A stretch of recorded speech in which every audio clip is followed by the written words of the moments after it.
Section 11 of John Brown by W.E.B. Dubois. The Sleeper-Vox recording is in the public domain. Chapter 8. The Great Plan, Part 2. Despite his own knowledge, however, he felt the need of expert advice, and meeting a former lieutenant of Garibaldi, one Hugh Forbes, he was captivated by him, and forthwith hired him to drill his men. Forbes was an excitable, ill-balanced Englishman, who had fought in Italy and at last landed penniless in New York.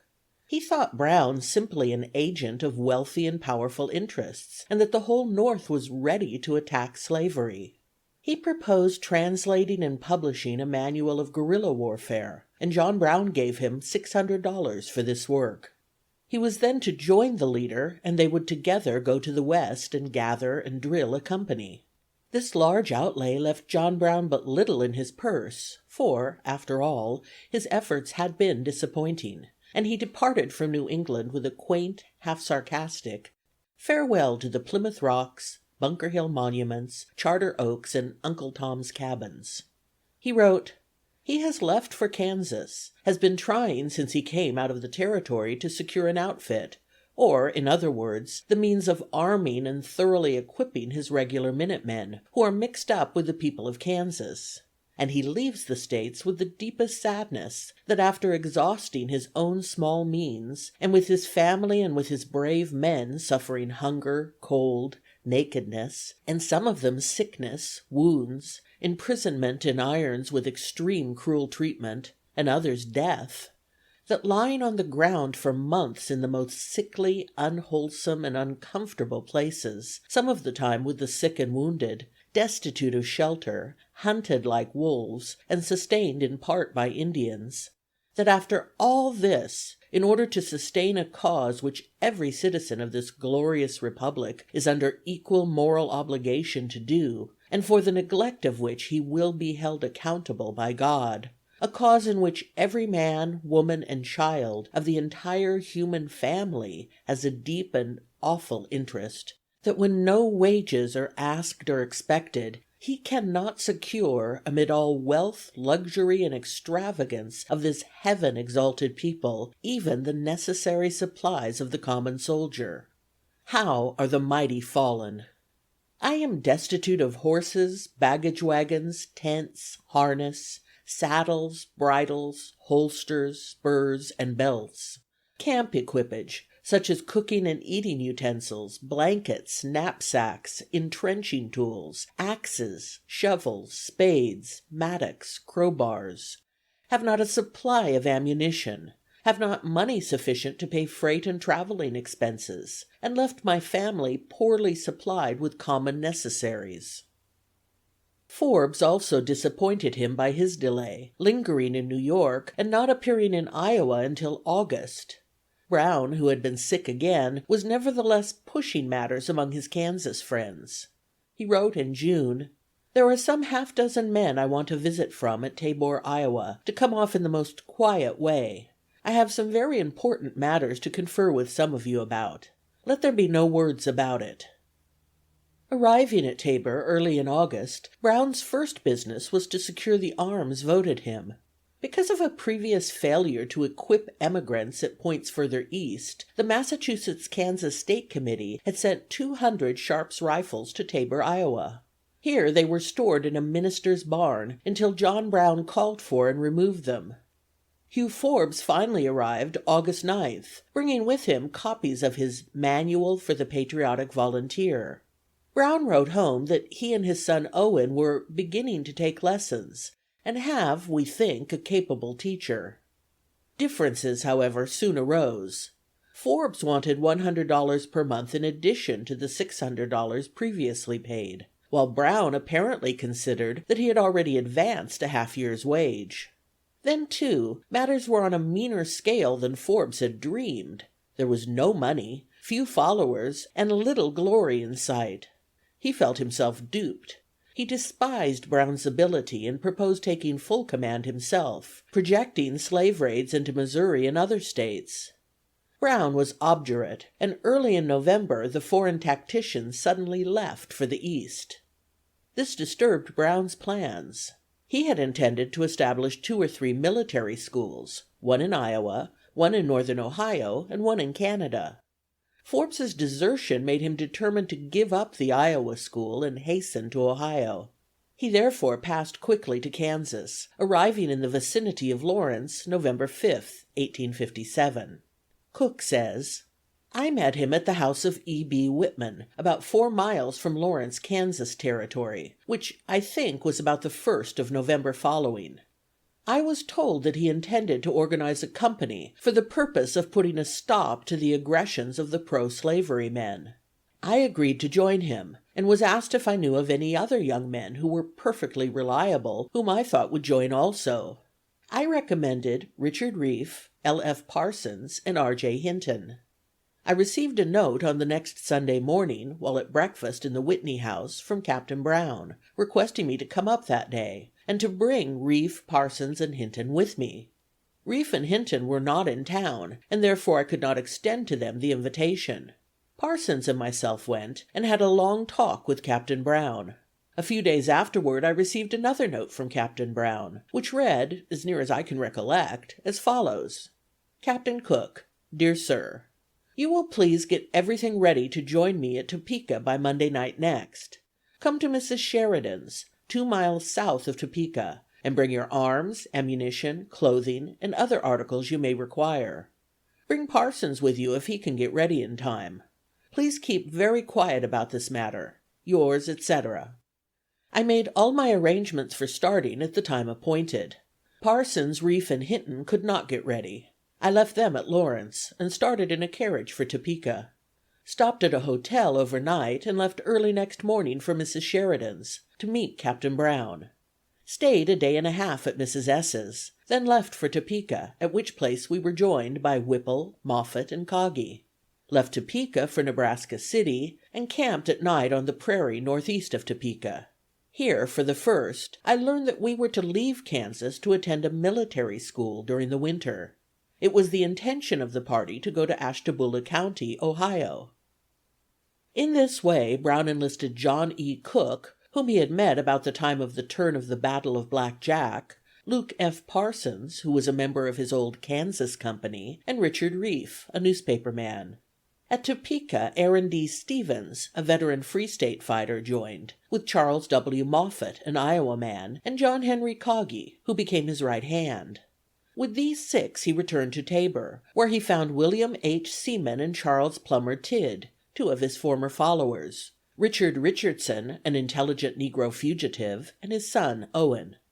This party of 11 started hurriedly for Ashtabula, Ohio, late in November. Goodbye, said John Brown. You will hear from me.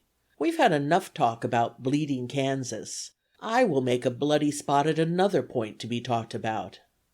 So the band started and pressed on their lonely way over 250 miles across the wild wastes of Iowa until they came to the village of Springdale, about 50 miles from the Missouri. This was a little settlement intensely anti-slavery in sentiment. Here Brown had planned to stop long enough to sell his teams and then proceed by railroad eastward. The panic of this year, beginning late in August, was by December in full swing, and he found himself without funds and with no remittances from the East. He therefore decided to have his men spend the winter at Springdale while he went east alone. The Quakers received them gladly, and they were quartered at a farmhouse 3 miles from the village, where they paid only $1 a week for board. The winter passed pleasantly but busily. Stevens was made drill master. All arose at 5, breakfasted, studied until 10, and drilled from 10 to 12. In the afternoon they practiced gymnastics and shooting at targets. 5 nights in the week a mock legislature was held, either at the home or in the schoolhouse nearby.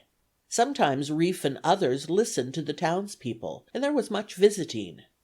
Before John Brown left for the East, he revealed his plans in part to his landlord and 2 other citizens of Springdale.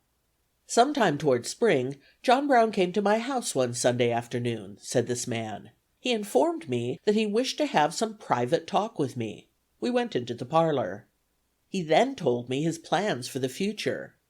He had not then decided to attack the armory at Harper's Ferry, but intended to take some 50 to 100 men into the hills near the ferry, and remain there until he could get together quite a number of slaves, and then take what conveyances were needed to transport the negroes and their families to Canada, and in a short time after the excitement had abated to make a strike in some other Southern state, and to continue on making raids as opportunity offered until slavery ceased to exist. I did my best to convince him that the probabilities were that all would be killed. He said that, as for himself, he was willing to give his life for the slaves. He told me repeatedly, while talking, that he believed that he was an instrument in the hands of God, through which slavery would be abolished. I said to him, "You and your handful of men cannot cope with the whole South." His reply was, "I tell you, doctor, it will be the beginning of the end of slavery." He also told me that but 2 of his men, Kagi and Stevens, knew what his intentions were. The landlord several times sat late into the night arguing with Brown about his plans. Some of the neighbors were persuaded to join the band, among them the 2 Coppocs and George B. Gill, a Canadian. Stuart Taylor also enlisted there. Hinton, however, still supposed the battleground would be Kansas. He says, "There was no attempt to make a secret of their drilling, and as Gill shows and Cook stated in his confession, the neighborhood folks all understood that this band of earnest young men were preparing for something far out of the ordinary. Of course, Kansas was presumed to be the objective point, but generally the impression prevailed that when the party moved again it would be somewhere in the direction of the slave states. The atmosphere of those days was charged with disturbance. It is difficult to determine how many of the party actually knew that John Brown designed to invade Virginia. All the testimony goes to show that it is most probable that not until after the assembly at the Maryland farm in 1859 was there a full, definite announcement of Harper's Ferry as the objective point.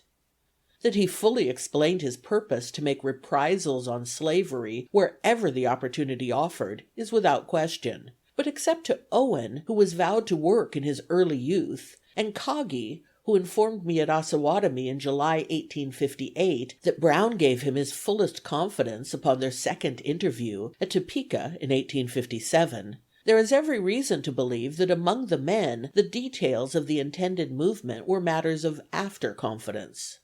My own experience illustrates this. I was absent from Lawrence when John Brown recruited his little company. He had left already for Iowa before I returned. I met Reef just as he was leaving, and we talked without reserve, he assuring me that the purpose was just to prepare a fighting nucleus for resisting the enforcement of the Lecompton Constitution, which it was then expected Congress might try to impose upon us. Through this, advantage was to be taken of the agitation to prepare for a movement against slavery in Missouri, Arkansas, the Indian Territory, and possibly Louisiana. At Kagi's request, with whom I maintained for nearly 2 years an important, if irregular, correspondence, I began a systematic investigation of the conditions, roads, and topography of the Southwest, visiting a good deal of the Indian Territory, with portions of southwest Missouri, western Arkansas, and northern Texas also, under the guise of examining railroad routes, etc. Forbes in the meantime hurried east, nursing his wrath. He had all of a foreigner's difficulty in following the confused threads of another nation's politics at a critical time. He classed Seward, Wilson, Sumner, Phillips, and John Brown together as anti-slavery men who were ready to attack the institution vi et armis. This movement which he proposed to lead had been started, and then, as he supposed, shamelessly neglected by its sponsors, while he had been thrust upon the tender mercies of John Brown. He was angry and penniless, and he intended to have reparation. He first sought out Frederick Douglass, but was received coldly. He appears to have been more successful with McCune Smith and the New York group of Negro leaders. He immediately, too, began to address letters to prominent Republicans. John Brown was annoyed at Forbes' behavior, but seems, at first, not to have taken it seriously.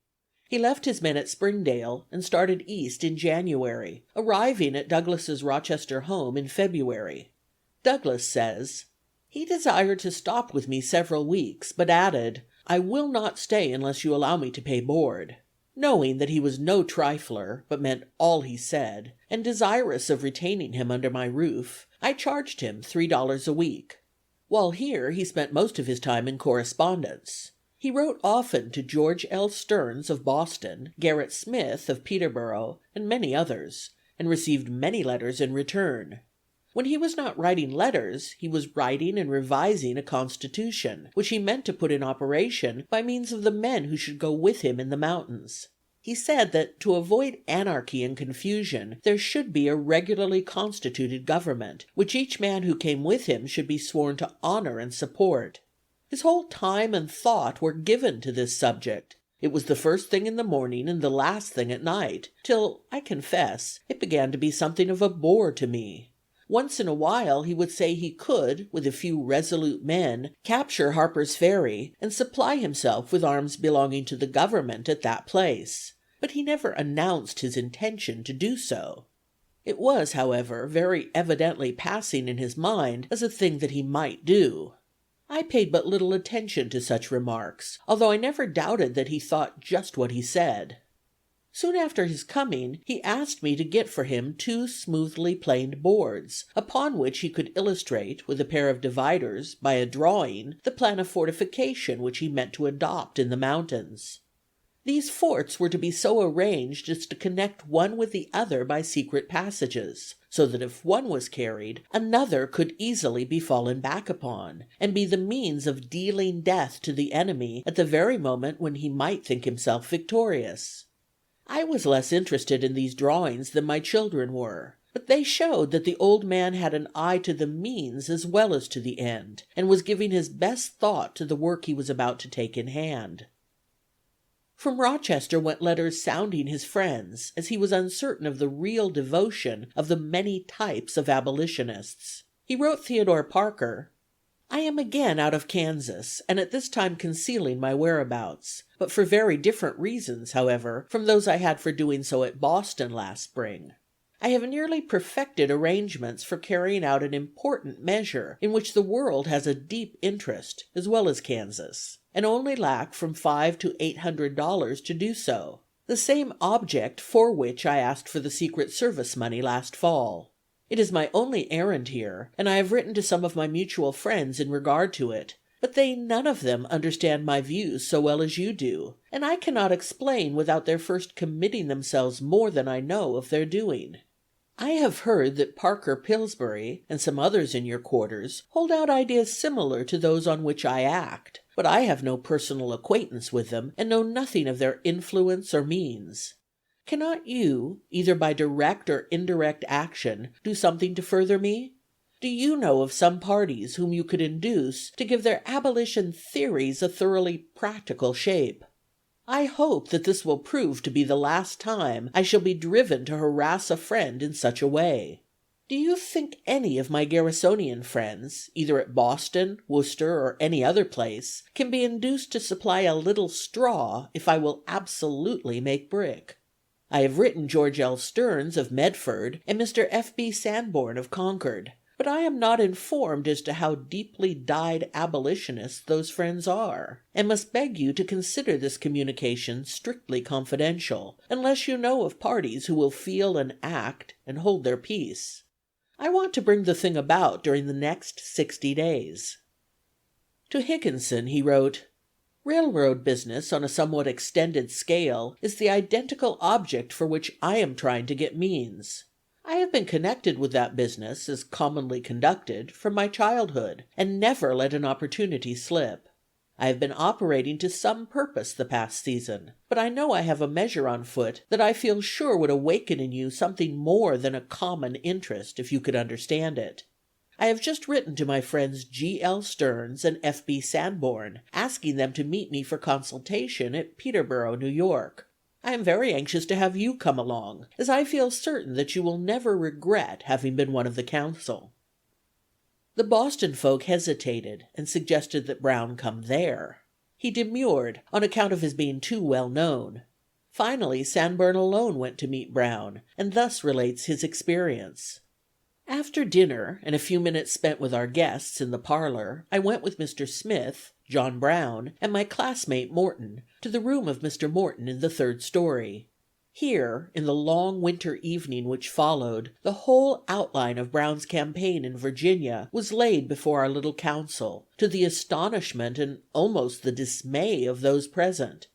The constitution which he had drawn for the government of his men, and of such territory as they might occupy, was exhibited by Brown, its provisions recited and explained, the proposed movements of his men indicated, and the middle of May was named as the time of the attack.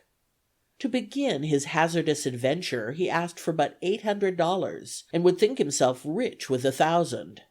Being questioned and opposed by his friends, he laid before them in detail his methods of organization and fortification, of settlement in the South, if that were possible, and of retreat through the North, if necessary, and his theory of the way in which such an invasion would be received in the country at large.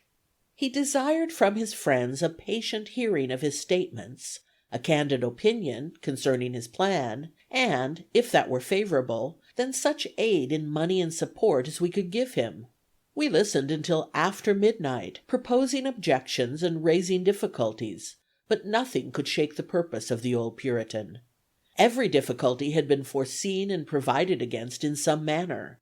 The grand difficulty of all, the manifest hopelessness of undertaking anything so vast with such slender means, was met with the text of Scripture. If God be for us, who can be against us? He had made nearly all his arrangements. He had so many men enlisted, so many hundred weapons. All he now wanted was the small sum of money. With that he would open his campaign in the spring, and he had no doubt that the enterprise would pay, as he said. On the 23rd of February the discussion was renewed, and, as usually happened when he had time enough, Captain Brown began to prevail over the objections of his friends. At any rate, they saw that they must either stand by him, or leave him to dash himself alone against the fortress he was determined to assault. To withhold aid would only delay, not prevent him. Nothing short of betraying him to the enemy would do that. As the sun was setting over the snowy hills of the region where we met, I walked for an hour with Gerrit Smith among those woods and fields, then included in his broad manor, which his father had purchased of the Indians and bequeathed to him. Brown was left at home by the fire, discussing the points of theology with Charles Stewart, an old captain under Wellington, who also happened to be visiting at the house.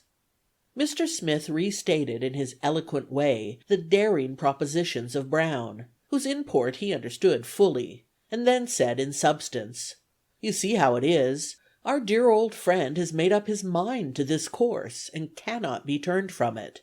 We cannot give him up to die alone. We must support him. I will raise so many $100 for him. You must lay the case before your friends in Massachusetts, and perhaps they will do the same. I see no other way." For myself, I had reached the same conclusion, and engaged to bring the scheme at once to the attention of the 3 Massachusetts men to whom Brown had written, and also of Dr. S.G. Howe, who had sometimes favored action almost as extreme as this proposed by Brown. I returned to Boston on the 25th of February, and on the same day communicated the enterprise to Theodore Parker and Wentworth Higginson.